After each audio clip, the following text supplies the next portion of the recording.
F1 ITV qui aborde les grands sujets d'actualité pendant cette intersaison, et ce qui a marqué l'année 2017, c'est évidemment la fin du NER, le début du NER, avec ce règlement 2017 et ses voitures plus spectaculaires, mais aussi le début du NER nouvelle, avec la prise de pouvoir de Liberty Media sur le plan de la gestion du sport, commercialement, mais on sait aussi que ça a beaucoup d'impact sportivement et même techniquement, parce que les Américains ont eu l'intelligence d'aller chercher Ross Brawn pour faire la synthèse.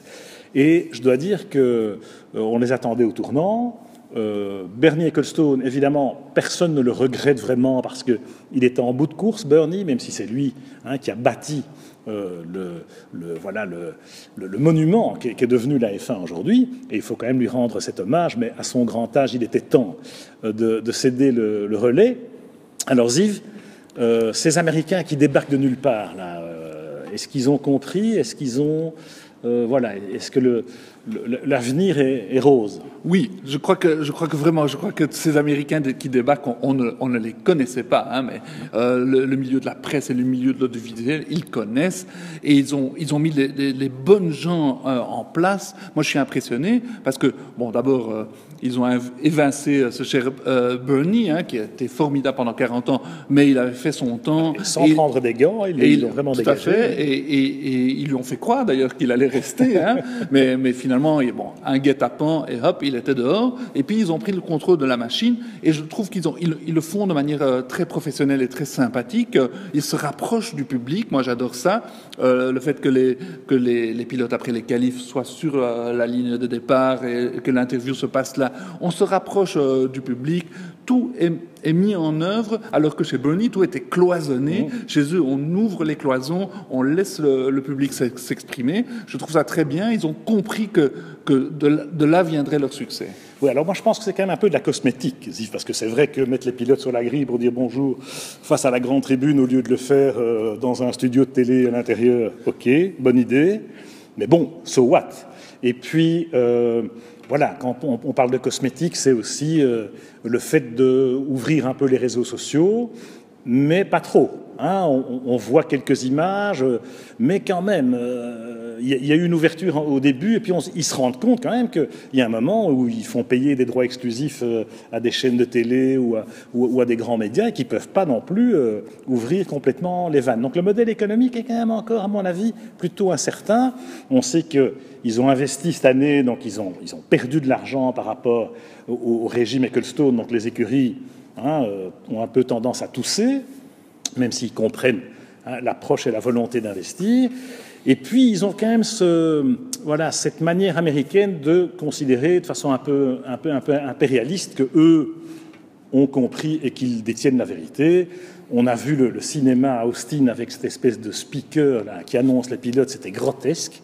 Alors bon, peut-être que le public américain apprécie, j'ai même pas remarqué que les tribunes étaient debout, mais en tout cas, pour la F1, pour l'ADN de la F1, je trouve ça un peu ridicule, et je crains que, la F1, c'est quand même très compliqué, il y a beaucoup de paramètres à gérer. Heureusement, ils ont Ross Brawn, parce que Ross Brawn, il connaît tout ça de l'intérieur, il a été des deux côtés de la barrière, mais je pense qu'ils vont quand même avoir un peu de mal à négocier les contrats post-2020, aussi bien sur le plan commercial que sur le plan technique. Regarde déjà, les constructeurs en tout cas, ils ne sont pas enthousiastes sur la volonté des moteurs 2021 moins sophistiqués, etc. etc.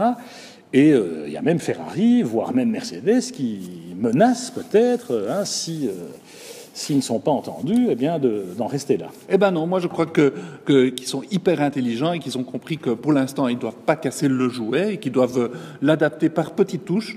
Donc les pilotes sur la grille de départ, les numéros des voitures bien plus clairs, le nom du pilote plus clair, les fans plus proches. Ouvrir un peu la vanne des réseaux sociaux, que les pilotes puissent s'exprimer sur les réseaux sociaux. Ils ouvrent aussi au niveau des télés. On a maintenant TF1 qui va retransmettre 4 ou 5 Grands Prix. Tout ça, c'est très positif. Ils savent le faire par petites touches parce qu'on ne fait pas une révolution du jour au lendemain.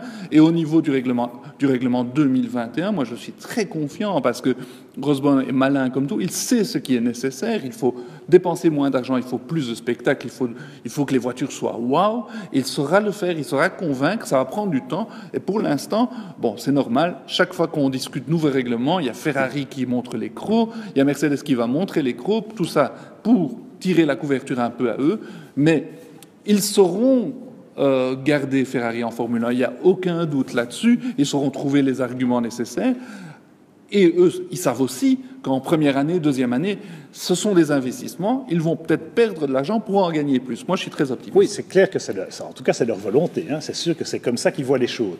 Alors, c'est vrai que le produit s'améliore, hein, notamment la réalisation télé, etc. Et qu'on a, au niveau français, par exemple, TF1 qui revient, et qu'on aura un quart de la saison visible sur une chaîne gratuite, tant mieux.